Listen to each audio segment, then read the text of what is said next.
നമസ്കാരം. എല്ലാ UK മലയാളികൾക്കും ഗുഡ് മോർണിംഗ് UKയുടെ മോർണിംഗ് ന്യൂസിലേക്ക് സ്വാഗതം.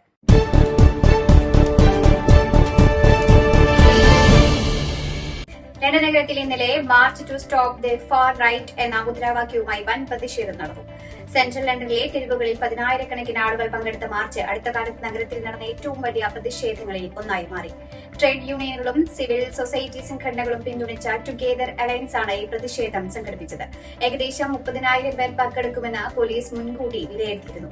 പ്രധാനമായും വലതുപക്ഷ രാഷ്ട്രീയ നിലപാടുകൾക്കായി വിമർശിക്കപ്പെടുന്ന റിഫോം UK പാർട്ടിക്കെതിരെയാണ് പ്രതിഷേധക്കാർ പ്രതിഷേധമുയർത്തിയത്.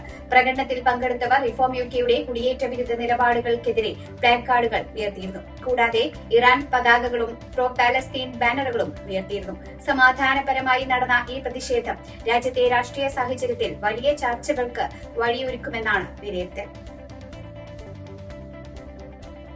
യൂറോപ്യൻ യൂണിയന്റെ പുതിയ ബയോമെട്രിക് അതിർത്തി പരിശോധനാ സംവിധാനം വീണ്ടും വൈകും. അടുത്ത മാസം ഡോവർ പോർട്ടിലും യൂറോ ടണലിലും നടപ്പാക്കാനുള്ള പദ്ധതിയാണ് വീണ്ടും വൈകുന്നത്. ബ്രിട്ടനിൽ നിന്ന് ഫ്രാൻസിലേക്ക് പോകുന്ന യാത്രക്കാരുടെ ഫോട്ടോയും വിരലടയാളവും ഏപ്രിൽ 10 മുതൽ എടുക്കുവാൻ തുടങ്ങുമെന്ന് മുൻപ് തീരുമാനിച്ചിരുന്നു. എന്നാൽ പുതിയ എൻട്രി എക്സിറ്റ് സിസ്റ്റം സംബന്ധിച്ച സാങ്കേതിക പ്രശ്നങ്ങൾ തുടരുന്നതിനാൽ ഇത് മാറ്റിവെച്ചതായി അധികാരികൾ അറിയിച്ചു. സമ്പൂർണ്ണ ബയോമെട്രിക് പരിശോധന ഔദ്യോഗിക അനുമതി ലഭിച്ചതിന് ശേഷം മാത്രമേ നടപ്പാക്കുകയുള്ളൂ. ഇത് ക്രമബദ്ധമായി ഘട്ടം ഘട്ടമായി നടപ്പാക്കുമെന്നും ലേ ഷട്ടിൽ പ്രസ്താവനയിലൂടെ വ്യക്തമാക്കി. 29 യൂറോപ്യൻ രാജ്യങ്ങൾ ഉൾപ്പെടുന്ന ഷെഗൻ മേഖലയിലേക്കുള്ള EUവിന്റെ പുറത്തുള്ള സന്ദർശകർക്കാണ് ഈ സംവിധാനം ബാധകമാകുക. അതേസമയം EUവിലെ വിമാനത്താവളങ്ങളിൽ ബയോമെട്രിക് പരിശോധന ഏപ്രിൽ 10 മുതൽ പൂർണ്ണമായി നടപ്പാക്കുവാനാണ് പദ്ധതി. ഡെർബിയിൽ കാറിടിച്ച് നിരവധി പേർക്ക് പരിക്കേറ്റ സംഭവത്തിൽ ഡ്രൈവറെ പോലീസ് അറസ്റ്റ് ചെയ്തു. ഡെർബി നഗരത്തിൽ ശനിയാഴ്ച രാത്രി ഏകദേശം 9:30 അപകടമുണ്ടായത്. ഫ്രൈഗേറ്റ് പ്രദേശത്ത് കറുത്ത സുസുക്കി സ്വിഫ്റ്റ് കാർ നിരവധി പേരെ ഇടിച്ച് തെറിപ്പിക്കുകയായിരുന്നുവെന്ന് ഡെർബി പോലീസ് വ്യക്തമാക്കി. അപകടം നടന്ന ഉടനെ സംഭവസ്ഥലത്ത് പാരാമെഡിക്കലുകൾ എത്തി പരിക്കേറ്റവർക്ക് ചികിത്സ നൽകിയിരുന്നു. തുടർന്ന് അവരെ ആശുപത്രിയിലേക്ക് മാറ്റി. അപകടത്തിൽ പരിക്കേറ്റ ചിലരുടെ നില ഗുരുതരമാണെന്നാണ് ഡെർബിഷെയർ പോലീസ് അറിയിക്കുന്നത്. സംഭവത്തെ തുടർന്ന് ഫ്രൈഗേറ്റിലെ ഒരു ഭാഗം കുറച്ചുകാലം അടച്ചിടും. പൊതുജനങ്ങൾ ആ പ്രദേശം ഒഴിവാക്കണമെന്നാണ് അധികൃതർ നിർദ്ദേശിക്കുന്നത്. ലീഡ്സ് നഗരത്തിൽ ഒരു യുവതി മരിച്ച സംഭവം കൊലപാതകമാണോ എന്ന സംശയം നിലനിൽക്കുന്നുണ്ടെന്നും അന്വേഷണം ആരംഭിച്ചതായും വെസ്റ്റ് യോർക്ക്ഷയർ പോലീസ് അറിയിച്ചു. ശനിയാഴ്ച രാവിലെ 5:55 ഓസ്റ്റോപ്പ് മേഖലയിലെ കെനാർലി അവന്യൂവിൽ ബോധരഹിതയായി കിടക്കുന്ന യുവതിയെ കണ്ടെത്തിയ എന്ന റിപ്പോർട്ടിനെ തുടർന്നാണ് പോലീസ് സംഭവസ്ഥലത്തെത്തുന്നത്. ഗുരുതരമായി പരിക്കേറ്റ യുവതിയെ ആശുപത്രിയിൽ പ്രവേശിപ്പിച്ചെങ്കിലും പിന്നീട് മരണപ്പെടുകയായിരുന്നു. സംഭവവുമായി ബന്ധപ്പെട്ട് 4 പേരെ പോലീസ് അറസ്റ്റ് ചെയ്തിട്ടുണ്ട്. 18-കാരികളായ 2 യുവതികളും 20-കാരനായ ഒരു യുവാവും 17-കാരനായ ഒരു കൌമാരക്കാരനെയുമാണ് കൊലപാതക സംശയത്തിൽ പോലീസ് അറസ്റ്റ് ചെയ്തിട്ടുള്ളത്. സംഭവം നടക്കുമ്പോൾ കനാർലി അവന്യൂ പ്രദേശത്ത് ഉണ്ടായിരുന്നവരെയോ സംശയാസ്പദമായ എന്തെങ്കിലും കണ്ടവരോ എന്തെങ്കിലും വിവരം അറിയുന്നവരോ ഉണ്ടെങ്കിൽ മുന്നോട്ട് വരണമെന്ന് പോലീസ് അഭ്യർത്ഥിച്ചു. സ്കോട്ട്ലൻഡ് ഗുണ്ടാ സംഘ നേതാവായ സ്റ്റീവൻ ലൈൻസ് ബാലിയിൽ അറസ്റ്റിലായി. BBC സ്കോട്ട്ലൻഡ് ന്യൂസാണ് ഈ വിവരം പുറത്തുവിട്ടത്.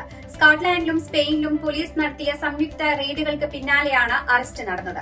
2 വർഷത്തോളം നീണ്ടുനിന്ന ഗുരുതര സംഘടിത കുറ്റകൃത്യങ്ങളുടെ അന്വേഷണത്തിന്റെ ഭാഗമായാണ് വെള്ളിയാഴ്ച റെയ്ഡുകൾ നടന്നത്. നാഷണൽ ക്രൈം ഏജൻസി സഹകരിച്ചാണ് ഈ ഓപ്പറേഷൻ നടന്നിട്ടുള്ളത്. സ്കോട്ട്ലൻഡിലെ ലൈൻസ് ഗ്യാങ്ങുമായി ബന്ധമുള്ളവരെ ലക്ഷ്യമിട്ട നടപടിയിൽ 13 പേരെ അറസ്റ്റ് ചെയ്തിട്ടുണ്ട്. 2006 ഗ്ലാസ്ഗോയിലെ ലാക്ഹിൽ പ്രദേശത്ത് നടന്ന വെടിവയ്പിൽ നിന്ന് സ്റ്റീവ് ലൈൻസ് രക്ഷപ്പെട്ടെങ്കിലും അദ്ദേഹത്തിന്റെ ബന്ധുവായ മൈക്കിൾ ലൈൻസ് കൊല്ലപ്പെട്ടിരുന്നു. തുടർന്ന് സ്പെയിനിലും പിന്നീട് ദുബായിലും താമസിച്ചു വരികയായിരുന്നു. ലൈൻസിന് ദുബായ് ആസ്ഥാനമായ കിൻഹാൻ ക്രൈം ഗ്രൂപ്പുമായി ബന്ധമുണ്ടെന്ന് റിപ്പോർട്ടുകളുണ്ട്. സ്റ്റാഫോർഡ്ഷെയറിലെ ലീഗ് നഗരത്തിലുള്ള ചരിത്ര പ്രാധാന്യമുള്ള ബിഗ് മിൽ കെട്ടിടത്തിൽ വൻ തീപിടുത്തം. മിൽ സ്ട്രീറ്റിലെ 6 നില കെട്ടിടത്തിന്റെ പല ഭാഗങ്ങളും കത്തി നശിച്ചതായാണ് റിപ്പോർട്ട്. ഫയർഫോഴ്സ് യൂണിറ്റുകൾ സ്ഥലത്തെത്തി തീ നിയന്ത്രണ വിധേയമാക്കുവാൻ ഇപ്പോഴും ശ്രമിക്കുകയാണ്. സമീപ സ്ഥലങ്ങളിൽ നിന്ന് ആളുകളെ ഒഴിപ്പിക്കുകയും പ്രദേശവാസികൾ അപകട സ്ഥലത്തേക്ക് വരരുതെന്ന മുന്നറിയിപ്പും അധികൃതർ നൽകുന്നുണ്ട്. 1857 നിർമ്മിതമായ ഈ മിൽ ഒരിക്കൽ വസ്ത്ര വ്യവസായത്തിനായി പ്രശസ്തമായിരുന്ന പ്രദേശത്തിന്റെ പ്രധാന അടയാളമായിരുന്നു. അശ്രദ്ധയോടെ തീയിട്ടുവെന്ന സംശയത്തിന്റെ പേരിൽ 18 വയസ്സുള്ള ഒരു കൌമാരക്കാരനെ പോലീസ് അറസ്റ്റ് ചെയ്ത് കസ്റ്റഡിയിലെടുത്തതായി സ്റ്റാഫോർഡ്ഷെയർ പോലീസ് അറിയിച്ചു. ഇറാനുമായുള്ള സംഘർഷം കൂടുതൽ വ്യാപിക്കുമെന്ന ആശങ്ക ശക്തമാകുന്നതിനിടെ യമനിലെ ഇറാൻ അനുകൂല ഹൂതി വിമതർ ആദ്യമായി ഇസ്രായേലിനെ ആക്രമിച്ചു. ഇതോടെ മിഡിൽ ഈസ്റ്റിലെ സംഘർഷാവസ്ഥ കൂടുതൽ രൂക്ഷമായി. ഒരു മാസം നീണ്ടു നിൽക്കുന്ന യുദ്ധത്തിനിടെ യുണൈറ്റഡ് സ്റ്റേറ്റ്സ് മറൈൻ കോർപ്സ് സേനയുടെ ആയിരക്കണക്കിന് സൈനികരെ അമേരിക്ക മിഡിൽ ഈസ്റ്റിലേക്ക് വിന്യസിച്ചതായും റിപ്പോർട്ടുകളുണ്ട്.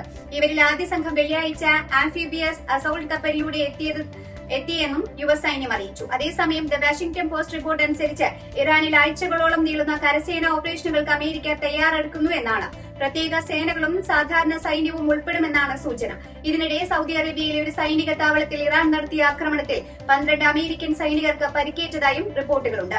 മുൻപ് ഈ സംഘർഷത്തിൽ നിന്ന് മാറി നിന്നിരുന്ന യമൻ ഇപ്പോൾ നേരിട്ട് ഇടപെടൽ ആരംഭിച്ചതോടെ മിഡിൽ ഈസ്റ്റിൽ യുദ്ധം കൂടുതൽ വ്യാപിക്കുവാൻ സാധ്യതയുണ്ടെന്നാണ് വിലയിരുത്തൽ. നിയമസഭാ തെരഞ്ഞെടുപ്പിന് 11 നാൾ മാത്രം ശേഷിക്കെ NDA ക്യാമ്പിന് ആവേശമായി പ്രധാനമന്ത്രി നരേന്ദ്രമോദി ഇന്ന് കേരളത്തിലെത്തും. ഇന്ന് പാലക്കാടും തൃശൂരും തെരഞ്ഞെടുപ്പ് പരിപാടികളിൽ പങ്കെടുക്കും. കോയമ്പത്തൂരിൽ നിന്നും ഹെലികോപ്റ്റർ മാർഗം ഉച്ചയ്ക്ക് 2:30 പാലക്കാട് കോട്ട മൈതാനത്ത് നടക്കുന്ന NDA തെരഞ്ഞെടുപ്പ് സമ്മേളനത്തിൽ മോദി പങ്കെടുക്കും. തുടർന്ന് തൃശൂരിലെത്തി റോഡ് ഷോയിൽ പങ്കെടുക്കും. വൈകിട്ട് 4 മണിക്ക് തൃശൂർ ജില്ലാ ആശുപത്രിക്ക് മുൻവശത്ത് നിന്ന് റോഡ് ഷോ ആരംഭിക്കും. സ്വരാജ് റൌണ്ടിന്റെ വലം വെച്ച് ബിനി ഹെറിറ്റേജിന് മുൻവശം റോഡ് ഷോ സമാപിക്കും. ജില്ലയിലെ NDA സ്ഥാനാർത്ഥികൾ പ്രധാനമന്ത്രിയുമായി കൂടിക്കാഴ്ച നടത്തും. നഗരത്തിലെ 5 സ്റ്റാർ ഹോട്ടലിൽ നിന്ന് ലഹരിയുമായി പ്രൊഫഷണലുകൾ ഉൾപ്പെടെയുള്ളവർ പിടിയിലായ സംഭവത്തിന്റെ അന്വേഷണം ക്രൂയിസ് പാർട്ടിയിലേക്കും വ്യാപിപ്പിച്ച് പോലീസ്. പിടിയിലായ ഷോൺ കഴിഞ്ഞ ശനിയാഴ്ച കൊച്ചിയിൽ ക്രൂയിസ് പാർട്ടി നടത്തിയിരുന്നു.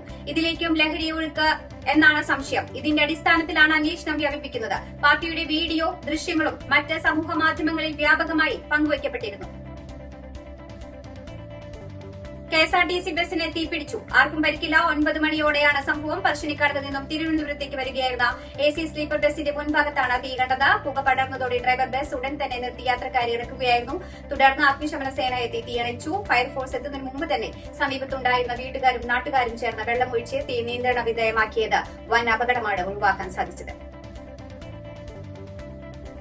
ബംഗളൂരുവിലെ അണേക്കലിൽ ആത്മഹത്യയ്ക്ക് ശ്രമിച്ച 4 കുടുംബത്തിലെ 2 പേർ മരണപ്പെട്ടു. മല്ലഹനഹള്ളി സ്വദേശി ആശ, ഹർഷിത എന്നിവരാണ് മരിച്ചത്. 2 പേർ ഗുരുതരാവസ്ഥ ചികിത്സയിലാണ്. മഞ്ജുനാഥ്, ഹർഷിതയുടെ മകൻ മായങ്ക് എന്നിവരാണ് ചികിത്സയിലുള്ളത്. കടബാധ്യതയെ തുടർന്നാണ് കുടുംബം ജീവനൊടുക്കുവാൻ ശ്രമിച്ചതെന്നാണ് പ്രാഥമിക നിഗമനം. ഇതോടുകൂടി ഈ വാർത്താ ബുള്ളറ്റിൻ ഇവിടെ അവസാനിക്കുകയാണ്. എല്ലാ പ്രേക്ഷകർക്കും നല്ലൊരു ദിനം ആശംസിക്കുന്നു. കൂടുതൽ വാർത്തകളുമായി നാളെ കണ്ടുമുട്ടാം. എല്ലാവർക്കും നന്ദി, നമസ്കാരം.